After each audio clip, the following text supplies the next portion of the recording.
warahmatullahi wabarakatuh. Waalaikumsalam warahmatullahi wabarakatuh. Alhamdulillah wassalatu wassalamu ala Rasulillah amma ba'du. Para jamaah rahimakumullah, kita awali perjumpaan kita dengan syukur kepada Allah. Alhamdulillah sampai saat ini kita masih diberikan begitu banyak nikmat oleh Allah Subhanahu wa ta'ala. Sehingga dengan nikmat itulah alhamdulillah kita kembali berkumpul bermuajahah silaturahim mengisi rutinitas pengajian kita yang alhamdulillah malam hari ini diminta oleh salah satu jamaah kita yaitu Kang Ipai. Berkenaan juga beliau tasyakur kepada Allah atas dibuatnya putra beliau yang bernama Muhammad Dafa Rizal El Baradai. Mudah-mudahan dengan kumpulnya kita menjadikan asbab doa kita diijabah oleh Allah, sehingga anak yang sudah dihitan ini menjadi waladun sholih, yaitu berbakti kepada kedua orang tua, taat kepada Allah dan Rasulnya, berguna di masyarakat nusa dan bangsa, khusus adalah agamanya. Bersalawat kita kepada baginda Nabi kita Muhammad SAW. Insyaallah syafaatnya akan menyertai kita ila yaumil qiyamah. Kemudian juga keluarga besar Kang Ipai mengirimkan doa kepada almarhum dan almarhumah. Semoga doa-doa kita pun diijabah sehingga disampaikan kepada almarhum dan almarhumah. Amal ibadah almarhumah insyaallah diterima dan dilipat gandakan oleh Allah. Kemudian dosa dan kesalahan semasa hidup almarhum dan almarhumah senantiasa diampuni dan dimaafkan oleh Allah. Kemudian kita para jamaah rahimakumullah, alhamdulillah malam hari ini kita berada di bulan Muharram, di mana tanggal satunya yaitu bertepatan dengan hari Ahad beberapa waktu yang lalu. Berarti sekarang kurang lebih sudah tanggal 6 bulan Muharram. Maka pengajian malam hari ini sedikit banyaknya saya akan menyampaikan ada apa di bulan Muharram dan ada apa saja keistimewaan di tanggal 10 Muharram. Para jamaah rahimakumullah, ketika baginda Nabi kita Muhammad sallallahu alaihi wasallam hijrah ke Madinah, kemudian sampai datang ke situ disambut oleh orang-orang Yahudi. Ternyata pada saat itu orang-orang Yahudi pun menyambut baginda kita Nabi Muhammad sallallahu alaihi wasallam dan menyambutnya dalam keadaan berpuasa. Kemudian Nabi Muhammad bertanya, "Ada apa ini kalian berpuasa? Sementara kalian tidak meyakini apa yang saya yakini, yaitu kepada Allah Subhanahu wa ta'ala." Jawaban orang-orang Yahudi, "Kami berpuasa menghargai dan menghormatimu Muhammad." Ternyata orang-orang yang Yahudi pun menghormati dan menghargai kedatangan baginda Nabi Muhammad dengan berpuasa.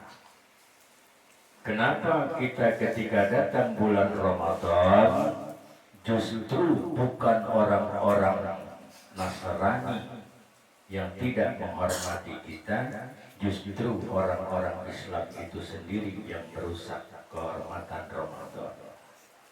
Tinggal pada mikirlah. Maka pada saat itu disunahkan berpuasa. Kata baginda Nabi Muhammad sallallahu alaihi wasallam, "Siyamu yauma Asyura tusiba 'ala Allahi ayyukaffira sanatal lati qablahu." Kata baginda Nabi, barang siapa yang berpuasa di hari Asyura, kemudian mengharapkan ridha kepada Allah Subhanahu wa taala, maka puasa 1 hari menghapuskan 1 tahun dosa. Puasa Asyura. Sering kali kita mendengar ada penceramah, ada seorang dai, barang siapa yang berpuasa di bulan Asyura itu katanya puasanya orang Yahudi. Benar? Karena kalau melihat riwayat dan sejarah, umat-umat Yahudi pada saat itu pun berpuasa karena menghargai dan menghormati baginda Nabi. Jadi kalau ada statement ataupun orang yang punya prinsip, orang yang berpuasa di hari Asyura atau 10 Muharram itu adalah puasa Yahudi, salah. Bahkan Nabi pun memerintahkan kalau memang kalian semua berpuasa, ya sudah, aku pun berpuasa. Dan itulah sabda Nabi, siyamu yauma Asyura tusiba 'alallahi ayyukaffira sanatan lati qablahu. Barang siapa yang berpuasa di hari Asyura 10 Muharram, maka Allah akan hapuskan dosa 1 tahun. Puasanya 1 hari, tapi Allah hapuskan 1 tahun dosa. Disinilah keistimewaan di dalam bulan Muharram. Dan ada apa saja di dalam tanggal 10 Muharram? Nabi Adam alaihissalam pun diciptakan dari tanah oleh Allah Subhanahu wa taala ternyata pada bulan Muharram tanggal 10. Kemudian Nabi Adam dan Siti Hawa dipindahkan dari sorga ke dunia pun pada tanggal 10 Muharram. Kemudian Nabi Musa alaihi salam pun menerima wahyu dari Allah Subhanahu wa taala pun pada tanggal 10 Muharram. Nabi Yunus alaihi salam dimuntahkan dari perut ikan Nun. Selama 40 hari 40 malam Nabi Yunus alaihi salam di dalam perut Nun, tidak makan, tidak minum. Sehat walafiat, dikeluarkan oleh ikan Nun pada tanggal 10 Muharram. Nabi Idris pun demikian. Ketika umat-umatnya ingkar, kemudian Nabi Idris pun mengajak kepada umat-umatnya sama pada tanggal 10 Muharram. Kemudian Nabi Nuh diperintahkan oleh Allah membuat perahu. Kemudian diperintahkannya orang-orang suruh naik ke atas perahu. Berikut dengan hewan-hewan yang sepasang pun pada tanggal 10 Muharram. Nabi Isa alaihi salam pun sama, ketika menerima wahyu dari Allah Subhanahu wa taala adalah sama pada tanggal 10 Muharram. Timbul pertanyaan, pada sebelum nabi-nabi terdahulu ini tanggalan belum ada. Kok bisa ada itu Muharram di zaman Nabi Adam, di zaman Nabi Idris, di zaman nabi-nabi yang lainnya, sementara tanggal itu Muharram Hijriah belum ada. Dan ternyata tanggalan dan ataupun tahun itu sudah ada, hanya saja belum tersusun. Disusunnya itu adalah tanggal Hijriah setelah diambilnya Nabi Muhammad hijrah dari kota Mekah ke Madinah. Karena pada saat itu negara-negara Islam sudah mempunyai tanggal Hijriah, sementara Mekah belum ada. Maka Sayyidina Umar mengumpulkan ahli-ahlinya pada saat itu, bermusyawarah, maka terbentuklah itu Muharram, Safar, Jumadil Rabiul Awal, Rabiul Akhir, kemudian Jumadil Awal, Jumadil Akhir, Rajab, Sya'ban, Ramadan, Syawal, Zulqa'dah, Zulhijjah. Sirawa mau suruh paling Januari, Februari, Maret, April. Terus merata. Padahal mah itu harus tahu tahun-tahun Hijriah. Berarti kalau kemarin kita sudah masuk tanggal 1 bulan Muharram, tahunnya pun sudah berubah 1446 Hijriah. Para jamaah rahimakumullah. Kemudian Nabi Muhammad Shallallahu Alaihi Wasallam berpuasa pada saat itu. Barang siapa yang berpuasa pada saat itu, Allah hapuskan dosanya 1 tahun. Kemudian Nabi ngomong lagi, Sallallahu Alaihi Wasallam, la ina istu illa qabilal sumutasihu famata Sallallahu Alaihi Wasallam. Apabila umurku sampai nanti tahun depan, kata Nabi, maka aku pun akan berpuasa di tanggal 9. Belum sampai Nabi ke tahun yang ke depan, persis 63 tahun Nabi wafat, belum sampai Nabi berpuasa Tasu'a. Kemudian bagaimana dengan kita? Silakan kita berpuasa nanti tanggal 9. Kalau sekarang tanggal 6, insya Allah Selasa malam Rabu itu jatuh pada tanggal 10 Muharram. Berarti kalau mau puasa hari Selasa hari 9, Rabunya adalah hari 10. Ustaz, saya nggak mau puasa, nggak apa-apa. Puasa Asyura yang tua-tua aja. Yang bisa tua kayak abang, sing nama orang kuat, orang kuat.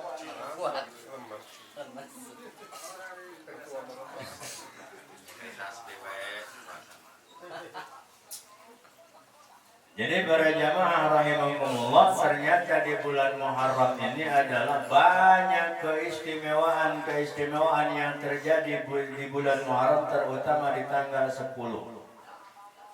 Sampai pada akhirnya sering kita sebut begitu, tanggal 10 Muharram maka disebut dengan lebaran anak yatim.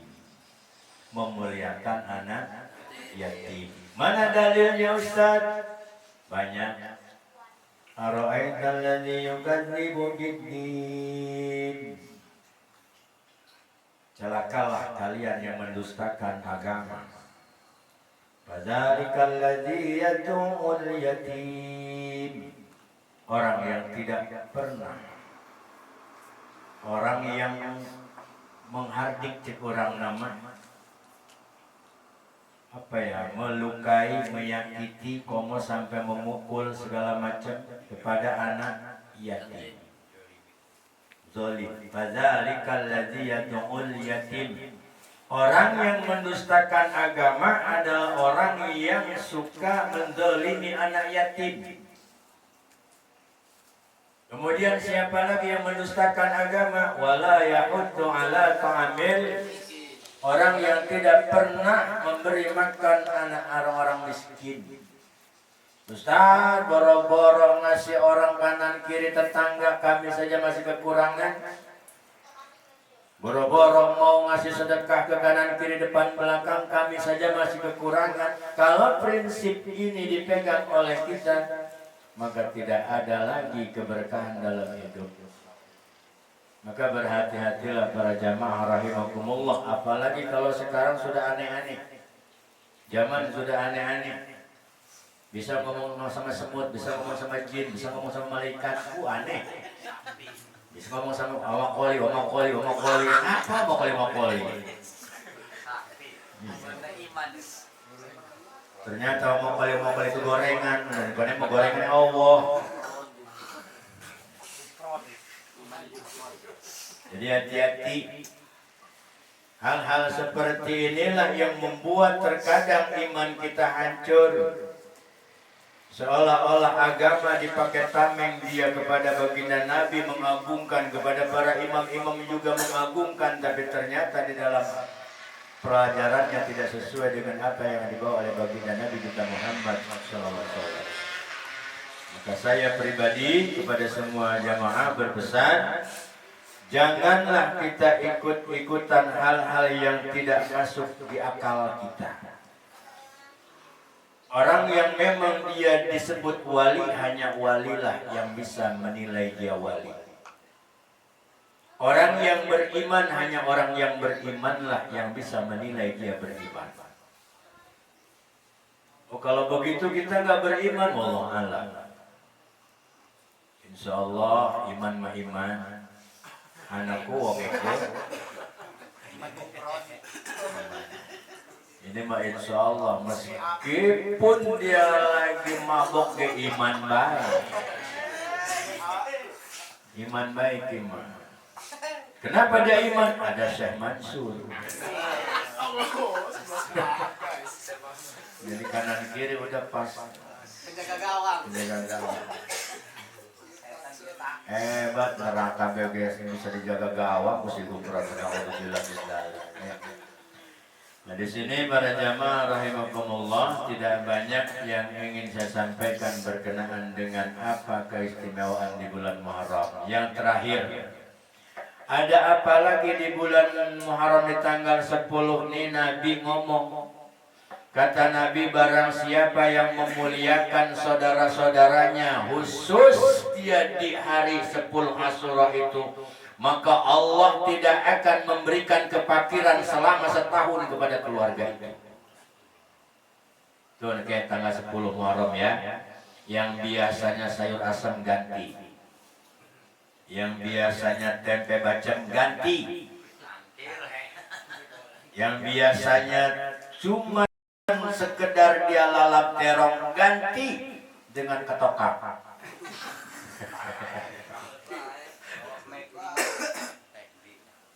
Itu hebatnya. Jadi barang siapa yang memuliakan istri, anak-anaknya, suami dan keluarga di hari 10 itu, maka Allah tidak akan memberikan kefakiran selama setahun kepada keluarga itu. Ya, itu nanti tanggal 10 beli belanja ini itu segala macam sudah matang, kumpulin keluarga. Tetangga nggak usah, biarin aja. Karena perintahnya juga barang siapa yang memuliakan keluarganya pada tanggal 10 itu, maka Allah tidak akan memberikan kefakiran selama setahun. Jadi wayah ada pada tanggal 10 Muharram yang biasanya cuma tempe bacem ganti. Biasanya pucuk kemangi ganti pucuk ganja. Didit sama Didit.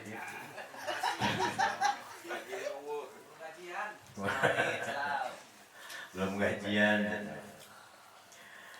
Para jamaah rahimakumullah, maka insya Allah iki semit sing kita baca, tapi insya Allah manfaatnya buat kita semua. Terutama kesimpulan daripada tadi itu, apa keistimewaan di tanggal 10 Muharram. Ternyata Masya Allah banyak. Nabi Adam pun diciptakan oleh Allah dari tanah, ternyata di tanggal 10 Muharram. Nabi Adam pun dipindahkan dari sorga ke dunia pun pada tanggal 10 Muharram. Dan seterusnya nabi-nabi terdahulu juga sama, sampai kepada Nabi kita Muhammad Sallallahu Alaihi Wasallam. Jadi kalau ada pertanyaan, kok bisa sudah ada tanggal 10 Muharram sementara tanggal Hijriah itu disimpulkannya pada zaman Sayyidina Umar? Tahun Hijriah sebelum Sayyidina Umar, sebelum Nabi Hijrah itu sudah ada, hanya saja belum tersusun. Sama seperti Al-Quran, sama seperti sholat, sama seperti puasa. Di zaman Nabi Adam sholat, ya sholat sama. Cuman sholatnya tidak seperti kita baginda Nabi Muhammad. Zaman Nabi itu puasa, puasa. Zaman Nabi Hud, ya puasa, puasa. Akhir daripada seluruh kerasulan kenabian ditutup oleh baginda Nabi, Nabi diundang oleh Allah ke Sidratul Muntaha, ke Aras yang disebut Isra Mi'raj, menerima alhasil adalah perintah sholat. Disempurnakan oleh baginda Nabi kita Muhammad, sementara nabi-nabi yang lain tidak menerima perintah sholat langsung. Inilah buat pemahaman kita agar kita tidak salah di dalam mempelajari agama, karena khawatir zaman sekarang sudah aneh-aneh. Kalau kita mengikuti modernisasi bukan berarti tidak boleh, tapi akan lebih baik lagi mawas diri, berhati-hati. Kalau ini terapkan dalam kehidupan kita, maka insya Allah kita ketika beribadah pun mendapatkan keberkahan daripada Allah Subhanahu wa Ta'ala. Itu saja, mudah-mudahan bermanfaat. Terima kasih. Assalamualaikum warahmatullahi wabarakatuh.